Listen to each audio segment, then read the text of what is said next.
We're frozen. Wow.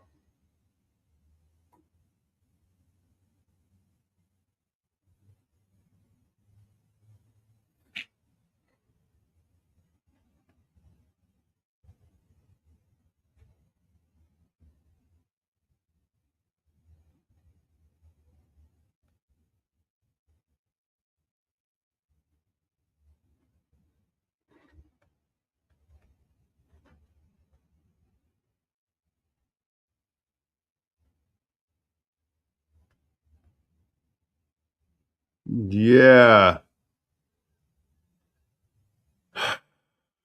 We are frozen. Let's see. Use framing to tell a story. We'll pick now, internet, huh?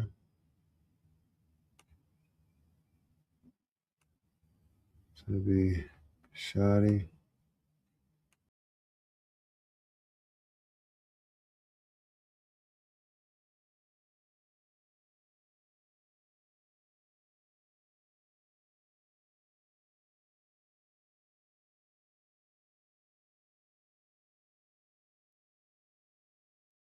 Hey. All right, we're live again. We have some technical difficulties. So I'm gonna load up my content here and get right to it, man. If you are on, thank you for jumping on. Framing and composition is what we'll be covering today. I'm gonna go back and run my intro, man, because you ain't get to see it, did you? Remove, edit, no, we wanna.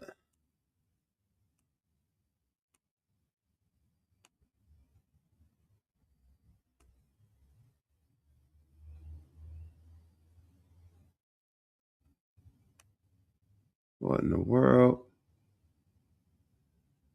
Okay. So yeah, hey y'all, what's up, man? This is D Fitch. At the last hour, we internet started acting funny. Tip number 4. Go ahead and Use framing to tell a story. I'm gonna go ahead and get into the video I created for this tip. So this is framing and composition, and all of the all of these tips are tips coming straight from my ebook. All right. So what you'll see here is basically these tips. So I got 21, at least a minimum 21 tips in my ebook. And this is tip number 4, aka session number 4. Let's check it out. Tip number 4. Use framing to tell a story. Want your video to feel cinematic? Your angle.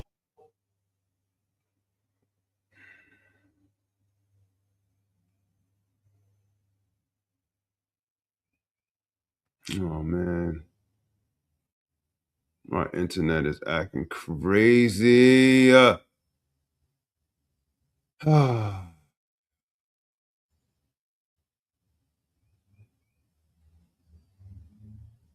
Hey, whoever's tapping in, I appreciate you. Internet Wi-Fi is not agreeing with me right now.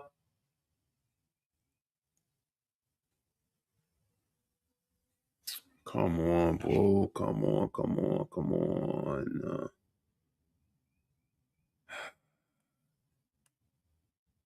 Man.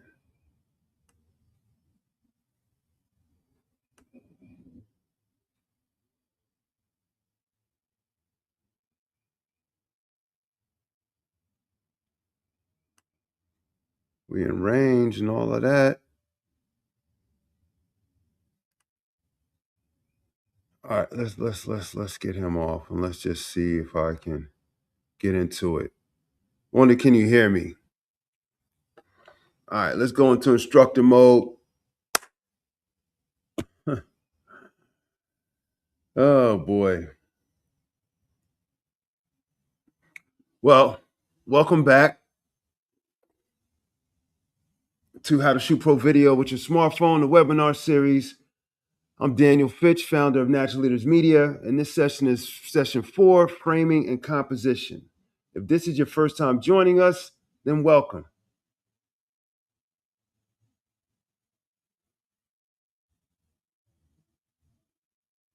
And if you've been here before, been here for every session, thank you. Let's keep on building. Today we're going deep on one of the most powerful fundamentals in video production. And I promise you, by the time we're done, you're going to look at your phone camera differently. Not because you bought new gear, because you now know where to point it, how to use what's already in your frame. If you haven't already, subscribe to my channel, my YouTube channel, which is Natural Leaders Media TV, or Natural Leaders TV. Go ahead and do that. I got a surprise at the end. I'm gifting out my ebook. So the ebook, all this content that I'm sharing with you, all this 20 plus years of experience that I have in production, creating content, creating media, and telling stories, I got it packed into this ebook. I'm actually about to start a new version of that ebook. So this one is going to be the vintage one, the first one, you know what I'm saying? Version A, if you will. But yeah, follow my newly created Facebook group, which is How to Shoot Pro Video with your smartphone, and subscribe to my YouTube channel. Shoot me an email. Let me know. Give me a confirmation in the comments, and I'll email it over to you. No problem. You know what I mean? Yeah. So go ahead and do that. You have some time. The full ebook you can grab on Amazon right now. You know what I'm saying? Just plug in How to Shoot Pro Video with your smartphone, and you can grab the full ebook. But yeah, man, I appreciate y'all chiming in.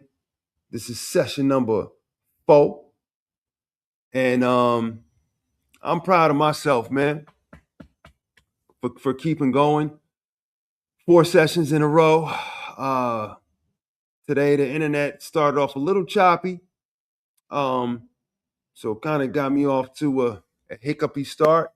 But I'm here, man. I'm here. You know what I'm saying? I'm here. Let's see.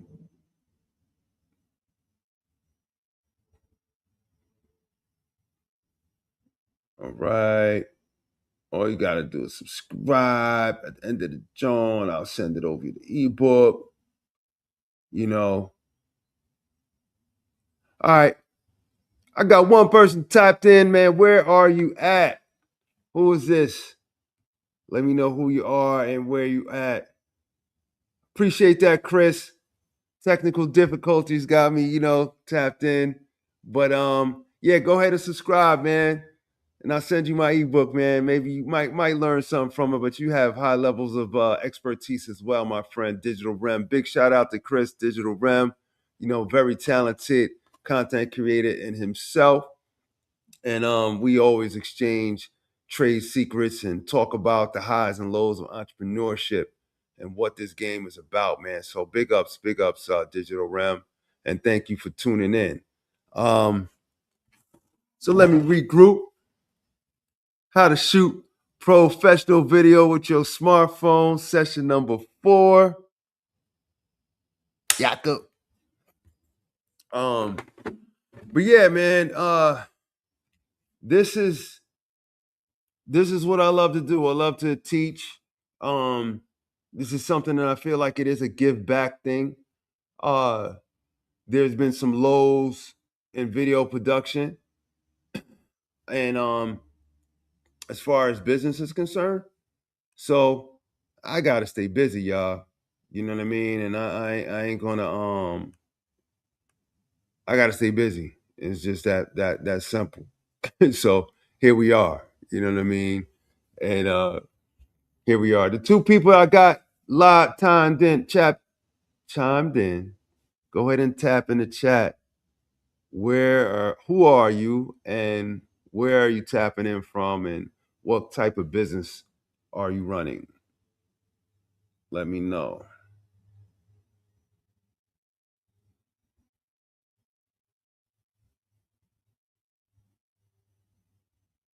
You know, we got anybody?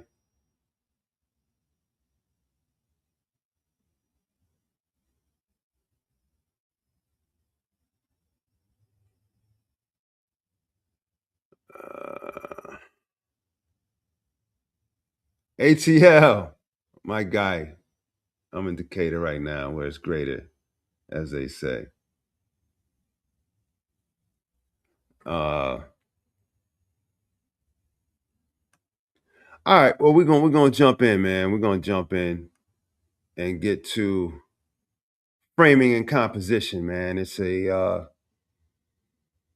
subject that I would say kind of gets overlooked, but it's everybody does it. You may not do it by default, but you do it. You know what I mean?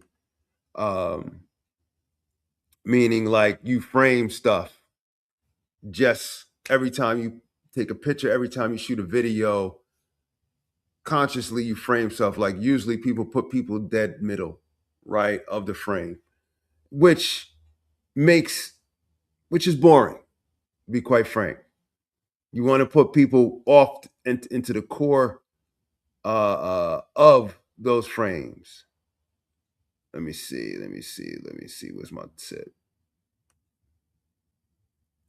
All right. So yeah. So tip one, going into today, this is what we're going to cover today. All right, guys. One, rule of thirds.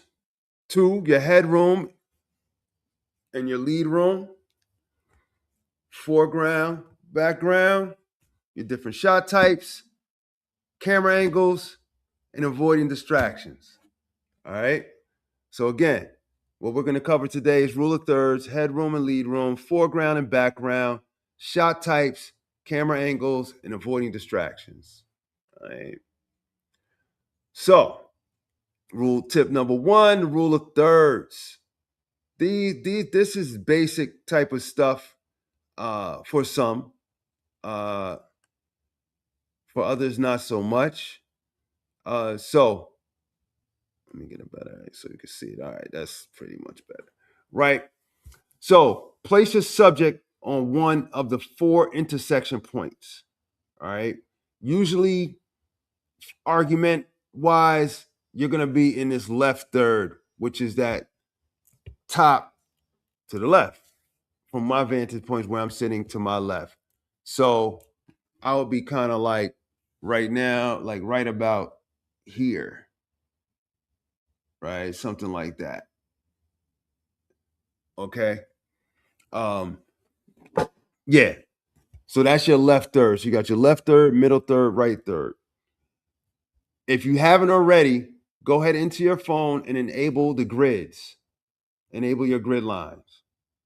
You know what I'm saying? Put your grid line, turn your grid lines on. Your grid lines will give you the composition you want where you can shoot, everything professionally. And it also will just make all your shots look professional, like you know what you're doing. That top line is your eye line. So your subject's eyes should go across that top line. And let me back up. If you are Android, your grid lines, you go to your camera, boom. There's like a little gear icon. I already got my grid lines turned on. But there's a little gear icon. Tap that, and you should be able to scroll and get to this Here's a gear icon. If you can see it in that top left, don't mind my screen. And then you see my grid lines is on, baby. But tap that and then just scroll down and it should say grid lines and you just check them on. You know what I mean? If you're an iPhone, you go to video and look for composition or framing. Either composition or grid. Composition or grid. And turn those things on. All right? That's going to help you. For sure. You know what I'm saying? So yeah, once you have those on, just give me a little thumbs up there in the chat and I'll keep moving on. Right? And again, on your grid line, your eyes should be on your subject who you're shooting, their eye line should be right on that. So right where you see these little center points where it has the dot on the slide, that's where your subject's head should be. If you're shooting middle, this is the only time I say it's okay to shoot middle third if you're purposely gonna use this content in two ways. Meaning, if you shoot it wide like this and you shoot your subject in middle frame, you can crop it to make that same content vertical, right? So as we covered in one of our last classes, you have portrait mode or vertical and wide. Vertical, wide, right? So if you're shooting wide, meaning you want to put this content, a long version of this content on YouTube, and then you want to clip up that same wide content and post it as verticals, then yes, go ahead and shoot in the middle third. That way, you can just crop it or repurpose it and make it vertical and wide. If you're shooting just just vertical, then yeah, you want to put your subject kind of about right here where I'm sitting, where my head is at. You know, yeah. Dead center framing feels static. Static means no movement, right? So a static shot, like if you got a tripod or something like that, that is called a static shot versus moving. See, it's like I'm moving right now. I'm in a high chair swivel, so I'm non-static. So if I'm sitting here like talking head, and yes, all the political things in the world are going to be like this and da, da, da. That's static. That's just static shot. You know what I'm saying? I like movement. Even if I'm in a static shot and I'm on sticks, I like to use a slider. So I'm coming from back here, and camera is coming in and coming out. You know what I'm saying? That movement, it makes things cinematic. All right. Let's keep going. Headroom and lead room. Headroom, leave at least one finger. So think of your pointer about this much space, man. On top of your head. I got good spacing right now on this. This is no. My head is chopped off. Definitely no. No. Yes. You know what I'm saying? So you wanna, headroom examples. No. No. Yes. So, right? Let's use this pen.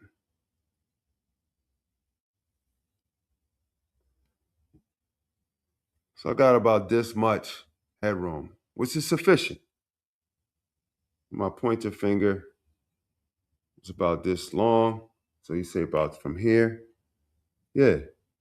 So where I'm sitting, and I'm sitting in middle frame right now, this is the amount of headroom you want to throw on there. You know what I'm saying? This is leave one finger a width of space above your subject's head. That way, in post production, Your editor, you give your editor some room to breathe, okay? You give your editor some room to breathe. There you go, there you go. Let's go. Let's put him back on here. And lead room. If your subject is looking or moving left and right, give them space in that direction. Point towards this stuff is so small. Point towards the frame's open side. So lead room, if you look at the diagram right here for lead room, they're meaning in front. This is my lead room, and this is my sides, right? So again, let me go ahead and go back to full frame. So this is your lead room. These are the sides here, and then even your front. But this front is more your foreground than lead room. Lead room is here, so I could do this. I got my portrait land up, so my portrait is tighter. Portrait, I got my shoulders in there. You know what I'm saying? Got deep shoulders. Lead room here. So if I swivel this way, I can swivel this way. I got some room. You know what I'm saying? Now, if I'm over here, you know what I'm saying? I'm trying to go now. I got my hand out the frame. You don't know what's going on. So keep when you're framing. So if you're shooting to a third, so this is now I'm in my left third right here. I have this space here. So now you can see the display I got here, right? How to shoot pro video with your smartphone. I'm purposely sitting in center frame because I know what I'm gonna do with this content after and where I want to stay pretty much centered with it. All right. So that's your lead room, headroom. All right. Lead room. Boom. What we got next? What we got next? What we got next, Shen? 3 essential shot types. So with these shot types, you got wide shot, medium shot, close up. For the most part, everybody's shooting a medium shot. Right now, I am in a medium shot.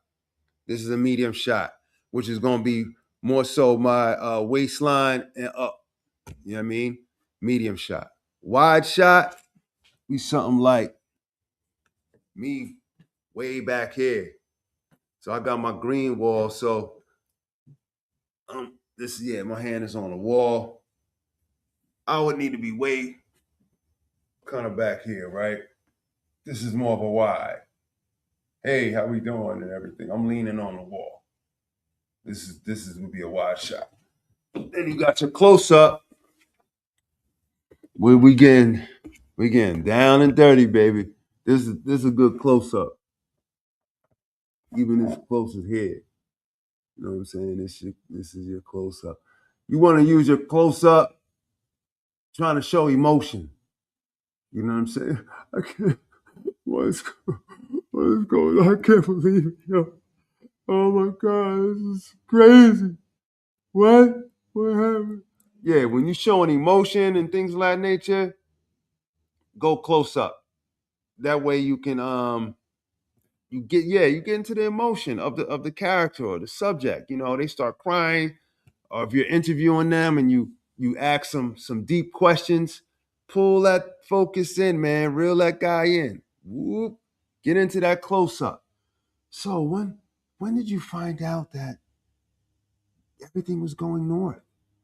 Well, yeah, man, it was, oh my God, it was crazy. You know what I'm saying? Get into that emotion, pull it in, and yeah, that's your close up. Let me go back to the slide, the slizide. So yeah, medium shot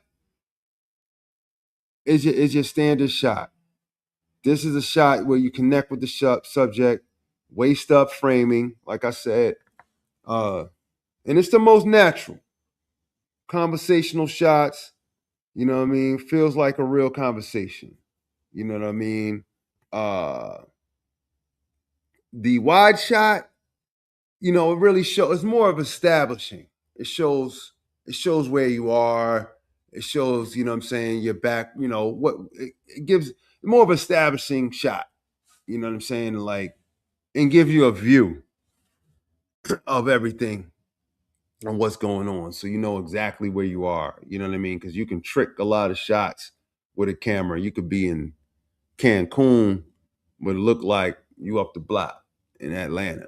You know what I'm saying? So like that shot, if you on a beach or something like that, where you want to show and let your audience know where you are, go with the wide because it has a lot of elements in it as far as the shot, the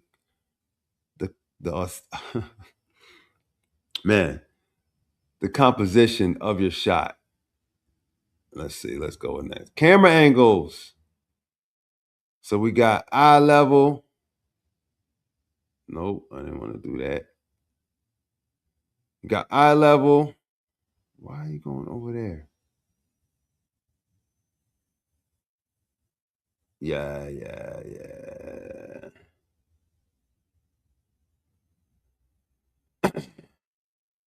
Um, yeah, so you got eye level, low angle, high angle, and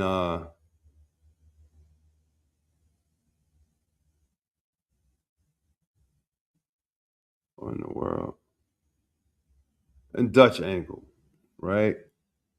So let me give you some definitions on these guys. Any questions at this point? Kind of flying through this.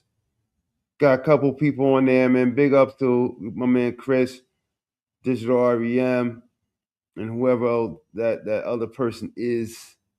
I appreciate you tuning in with me. Medium shot, wide shot, in a close up, closer to you. Cover eye level, low angle, high angle, and Dutch angle. So one thing a lot of people do when they're into these, when you're online and you're shooting, a lot of people use their laptop with or without a webcam. I'm using a simple webcam, a 1080p webcam for this. I love it. It's a wide shot. I'm pretty close up. Like this is how close I am. So this is it's a wide angle lens that's on there. But if you use your laptop, 9 times out of 10, your lap, it's like kind of like on your lap, and you're sitting like it'd be here. Like you'll be, it kind of like it's pointing up. You know what I mean? So the angle you choose is a creative decision. You know, make that angle, make that choice on purpose. When your laptop camera on the desk is looking up at you, you look powerful. But also like you're about to interrogate someone, you know what I mean? Eye level is almost always the right trust building content. And that's key for this content that we're watching, y'all. Like everything, you know what I mean? Everything is being judged. Let's keep it real, right? People are gonna judge this, judge this what's the name? This content after. Like I got a few people checking in and out here, but for the most part, when I chop it up and get it out, I don't get judgment, and that's fine. You know what I'm saying? That's what I want. I want to. I'm here to deliver some information. Hopefully, you can use it and create more content. You know, professionally. You know what I'm saying? With the expertise that you have from some of the tips. But anyway, stack some books on your laptop. Usually put it on a hard surface, stack some books so it's up a little bit, and try to get that thing to eye level and try to get it static and stable. You know what I mean? That way, I've seen how people be on Zooms, man, and the thing is, shorty sitting on a couch, got in a lap and shoot, is shaking, he going from on camera to off camera. Other people within that Zoom room or Google Meets, whatever you use, Teams, they looking at you. That's why anytime I click on my camera, I make sure I'm set up. My lighting is good. I got my lights up here, you know what I'm saying? And you know, my sound is good. Uh yeah, you know, try to present yourself in the best way possible. You know, it stacking those books and keeping your camera eye level with you will immediately change how professional you look on video calls and recordings for sure. Yeah, I mean, let's see what else I got. Hold on, I want to explain some of these.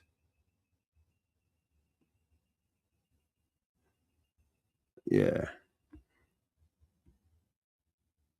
Foreground, background. This is important. This is definitely important. As far as especially as far as composition and aesthetics. You know what I'm saying? There are three planes: foreground, subject, and background, right? So you got foreground, subject, background. Those things right now, if I come here, I raise my eyes up, you can see my lights. Um, you know what I'm saying? In my shades. That's a production node. If I wasn't doing this by myself, I would fix that. However, maybe you can see some of the reflection of my lights on my forehead, or that could just be my melanin in the skin. You know what I'm saying? So I'll take it as that. You know, um, yeah. But these are all production things. As a producer, I see. You know what I'm saying? But I'd rather this level of reflection on my forehead than, and I can always, you know, kind of tilt down to get those lights off of me. So right there, right? Yeah, but these are all things that you teach your subject. And at Natural Leaders Media, we do that. You know what I mean? And so if somebody wants to be cool and wear their shades on set, fine. We just got to raise up them lights. So I have my lights the way up. I'm in a 3-point stance with my lights, 3-point lighting, and my fill light, backlight, fill back, and oh my goodness, there's a third one. But anyway, that's 3-point lighting. Actually, that's session 5, I think, and we'll get into that. But anyway, so this foreground, right? In my foreground, it's not too much. I got this guy over here, which is my notebook. You know what I'm saying? I got my slate, which is out of the picture. If I could bring them back in, but I have it over here, which is off camera, right? But that's everything. That's your foreground, and that's everything you want to be conscious of, right? Um, Let me change up this banner, man. Let's see. Go ahead and grab that ebook, man. Ebook. It's on Amazon right now, man. Light work, man. $7, man. Go ahead and grab him. You'll learn something, I guarantee you. But foreground. So basically, that's the distance between your subject and your camera.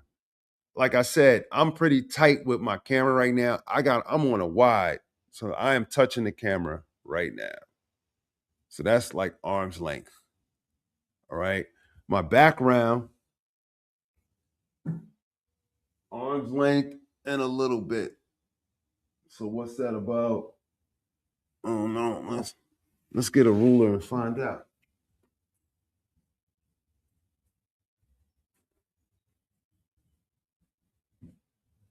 So see what my wingspan is, son.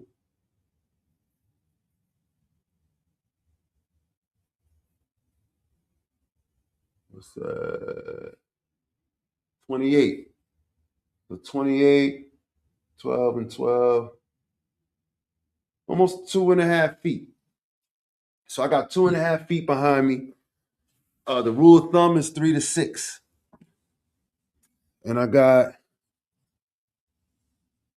my outstretched arm about 30 in front of me. Being I'm using a green screen, you can't really tell the depth that's behind me. Um, So that's fine. But this, what you see in front, is about 2.5 feet. Rule of thumb, especially for background, is 3 to 6 feet. Um, and the reason for that is depth. You don't want a shallow depth of field. You know what I mean? Depth of field is like that bokeh look. The bokeh look is that blur. Most of these cameras these days have it. So if you ever took a picture and your camera, you tap your screen, most of this, your focus button is a tap on the screen. So I'm tapping my screen, and then what's behind subject gives that blur effect, and that's called a bokeh effect, or depth of field.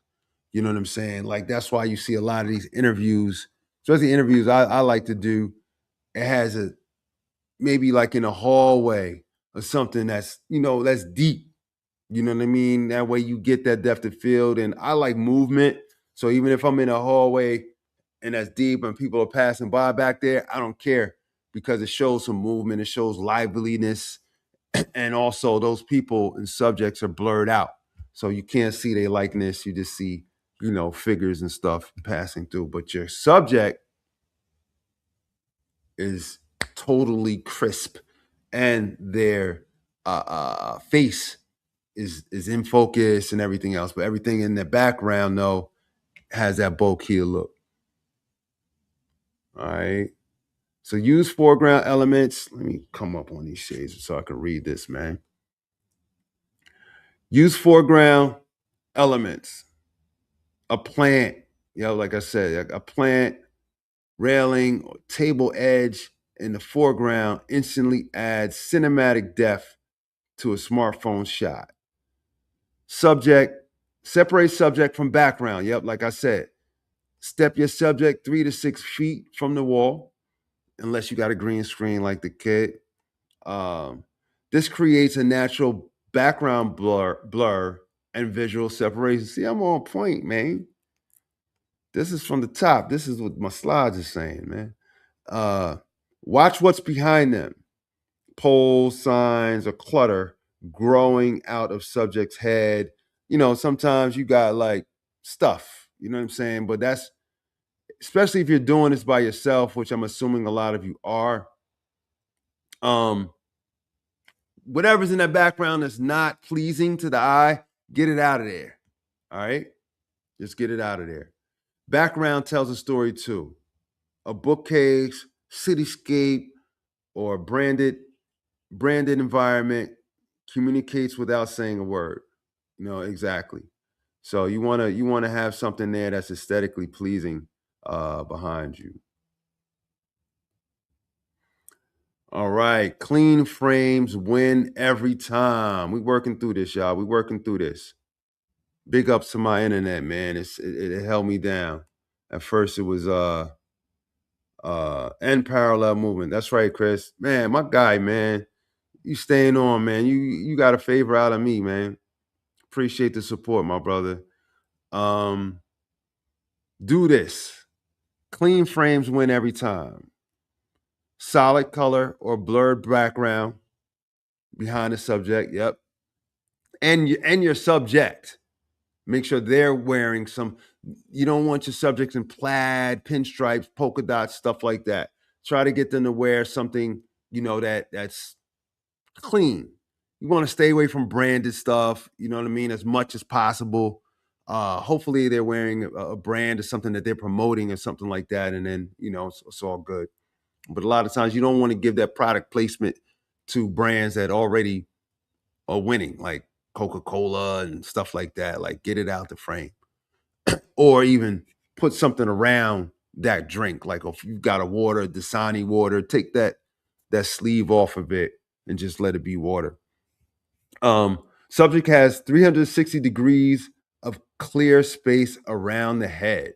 So again, that's this 360. You know what I'm saying?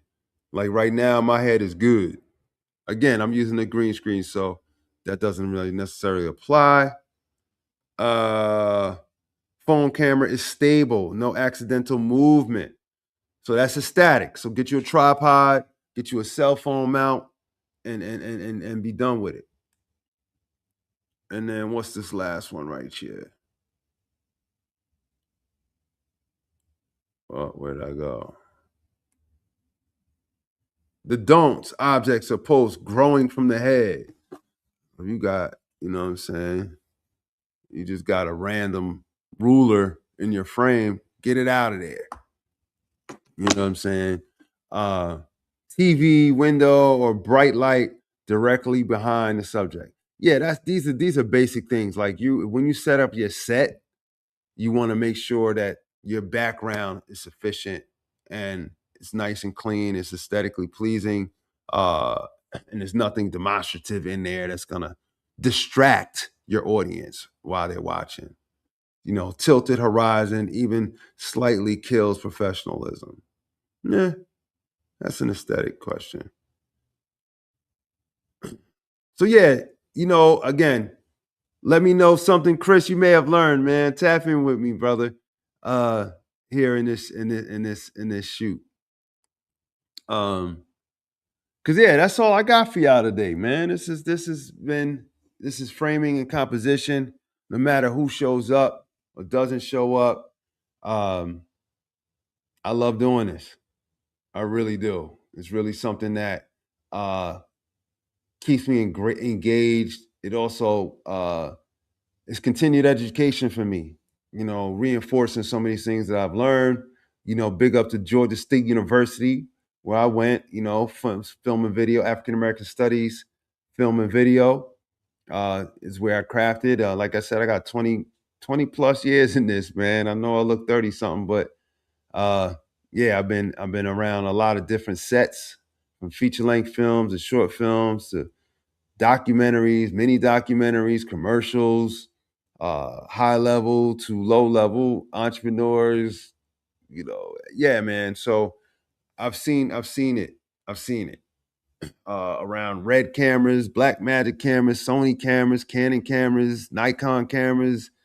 Uh, yeah, they all work the same in some form or fashion. They all have grid lines. They all have focus buttons. They all have aperture. They all have the everything, right? And I think it's more how you frame and light and audio. Those three key components are really key. But I'm gonna tell you this: it doesn't. You can shoot bad quality with a red camera or RE camera as much as you can shoot great quality with the Android phone or iPhone or what have you. Make sure my number one thing always to maximize your lens is clean them up. Get you a microfiber, clean him up, and then yeah, turn your grid lines on. If you don't have a tripod and you're holding it steady, make sure your headroom stays consistent, the one finger rule, and try to be as steady as possible. Keep your subject's eye line on that grid line. I like movement and stuff like that. So if you can't keep it static on a tripod, yeah, and hold your arm. So if you're holding it, I like this move right here because this kind of supports your hand, your arm. Because when you do like this, it puts a lot of pressure on your shoulder. So come here. So basically, this is your support right here. Boom. And then you could move around like so. When you're just using this one arm, like I said, that support goes to your shoulder, and that can get weak quicker. So now I can kind of relax my shoulder, hold it here, push this into my stomach, into my chest, and boom. That's how we record. All right, man. That's all I got. Chris, you got any questions for me, man? Before I tap out.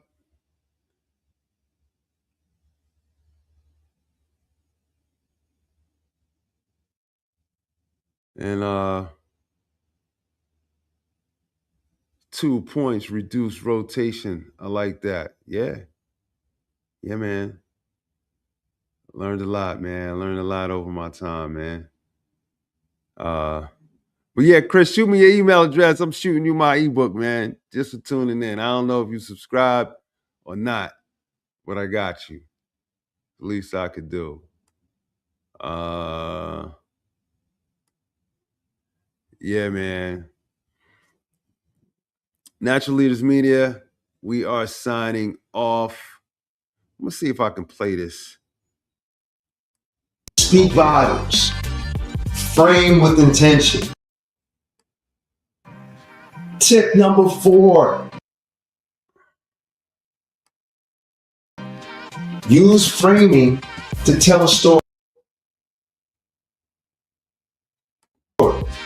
Want your video to feel cinematic? It's not letting me live, man. This connection is terrible. Nonetheless, thank y'all for tuning in, man. This has been session 4, session number 5. God willing, we'll be right back at it next week, next Thursday, 2 p.m. And I hope to see you, man. Hope y'all have a great weekend. And peace and love, much success. Peace.